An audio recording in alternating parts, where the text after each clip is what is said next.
There's a couple top skills that you need when you're raising capital, and it requires patience and open-mindedness. It's going through those due diligence process to discover how resilient you are and what the sustainability factor is. There has to be alignment between your money and the people that are managing your money. Being able to raise, $20 million in a year from nothing is, I think, my most successful venture.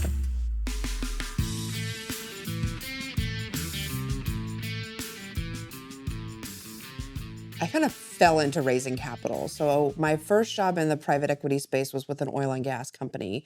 And I was initially hired just to build out analysis tools, building out, how can we find minerals in certain basins and how can we price them the right way to get investors involved and what is the return and how do we do all this capital raising. And that was kind of my intro into capital raising for private equity, but more of the reporting side. When I got into the numbers and when oil went to $130 a barrel and then crashed down to 30, I was raising a bunch of red flags for this company. I said, we're overpaying for assets. The investors are going to lose money. This isn't sustainable. But I'm a 20-something-year-old girl and I have three 75-plus-year-old white male oil and gas guys that think, oh, you don't know what you're talking about.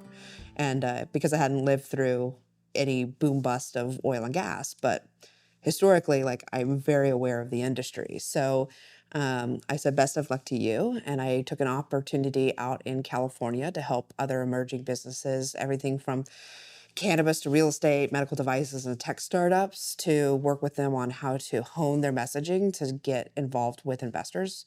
Because I came from an affluent home, I just understood how to work with high net worth individuals, especially with high ticket type of opportunities. And so I moved to California, got more involved in the capital raising side. About halfway through my career, starting at about 2018, I flipped more on the investor education side. So more and more investors were becoming curious about the alternative space. And so I was working on just educating investors on how to source deals in the alt space, how to hone in a strategy as far as do I want to put a little bit of money at risk or more money at risk? And what is a risk tolerance? Eventually that ended up in family office. And so I was building deals for family offices. And when I was working for a rather large family office, there was an opportunity there that I said, you know what, this isn't the right room to be in. When you're the smartest person there, you should probably leave. And that was my aha moment to start my own firm. There's a couple top skills that you need when you're raising capital, and it requires patience and open-mindedness because you're going to deal with a lot of people's personal issues when you're raising capital. And this also depends on whether or not you're investing using retail capital or institutional capital. My experience is pretty much exclusively with the retail space, so individual investors who are raising, investing anywhere from $100,000 to $1 million. It's very personal to them, so there's a lot of hand-holding. So you just have to have a lot of patience because there's going to be a bunch of issues. They might have a storm blow through and a tree fall down in their yard, and now they can't get to the bank, or they don't know where their checkbook is, or they don't understand the process of moving money from one retirement account to a self-directed account. And so it just takes a lot of time and patience. But if you establish that relationship quickly, then it makes the process a lot easier. So just understand that you can't pressure people into things. Putting pressure as far as timing on closing, that's fine, but you never want to make the investor feel like you're desperate for capital because that's what makes people feel really uncomfortable. So never put yourself in a place where you're having to kind of beg for money. Even if you don't have a lot of money and you are in a stressful place, try to find another outlet for that stress that isn't your client.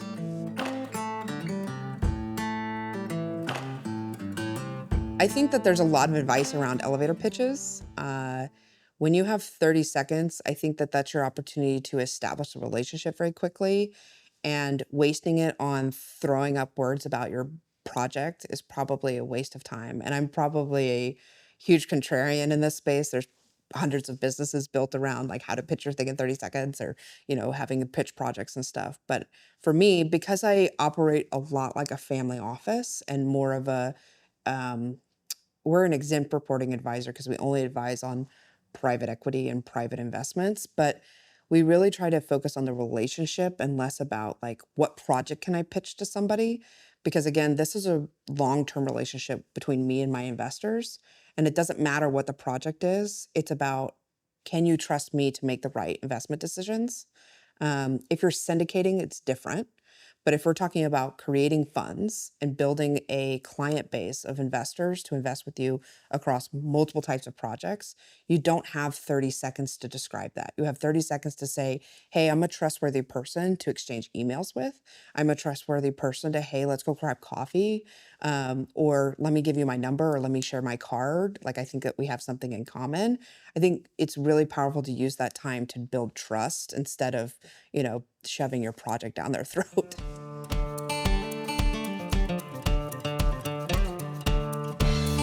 Early on in my career, I was raising capital for like everyone under the moon.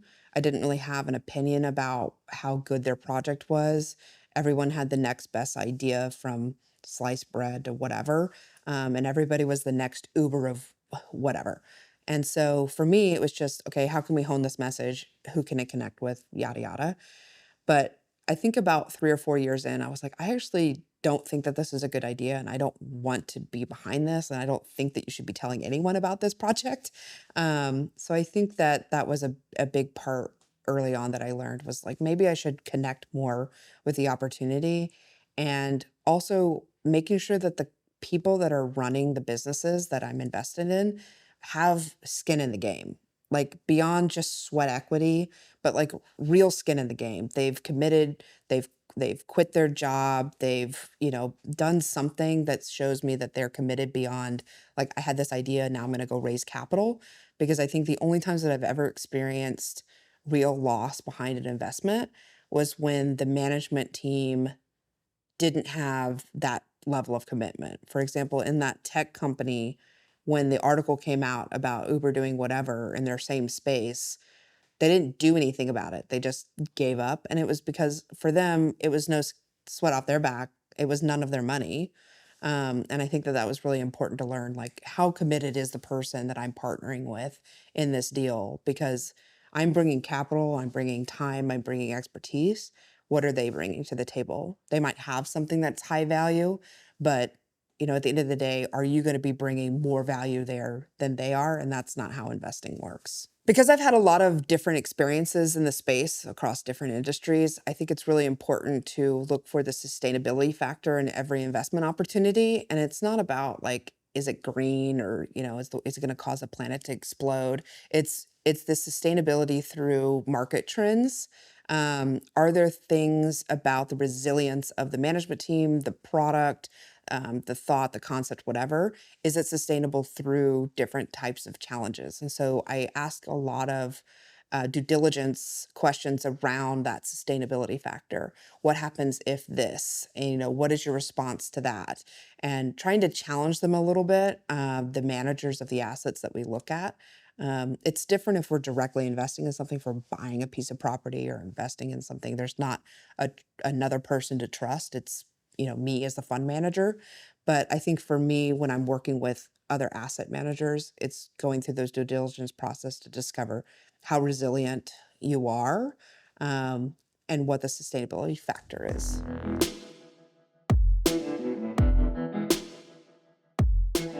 My most successful fundraising endeavor, I'm going to just credit to my own fund. I've raised a lot of money for other people, but being able to decide one day I'm leaving family office, going to start my own thing, thinking that no one has any idea what I do. They've never known who I was because I've always been in the background. I've always been kind of behind the curtains.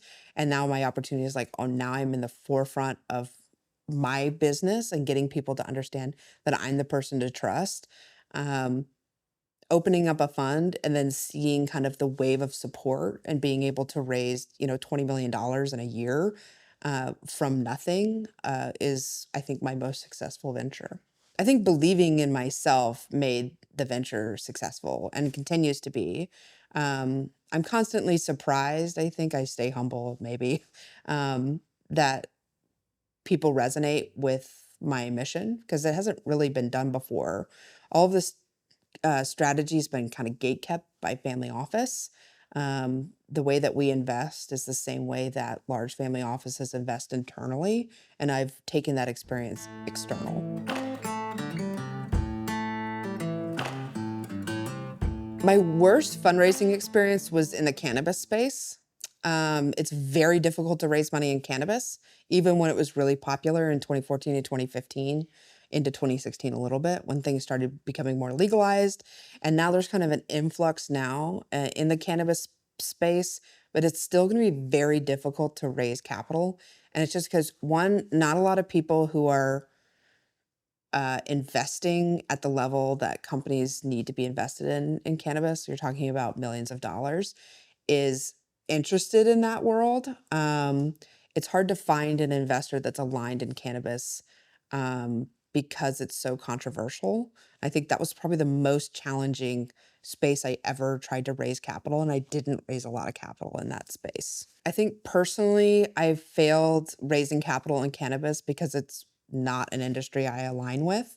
I think that's really important for investors and fund managers to understand, is that there has to be alignment between your money and the people that are managing your money, whether you're directly invested in a deal or managing a fund. So if you want to get into a space that you know nothing about, you have to find a different way to connect to that industry.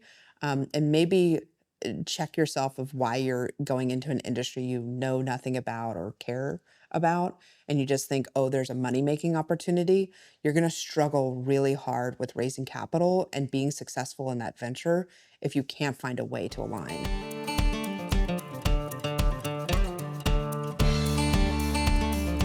The pitching framework can move industry to industry fairly easily, as long as you stay authentic to what your goal is.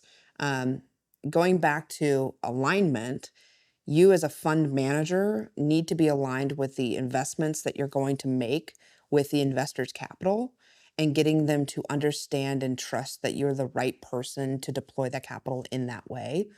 So you can take that alignment conversation through any pitch in any industry.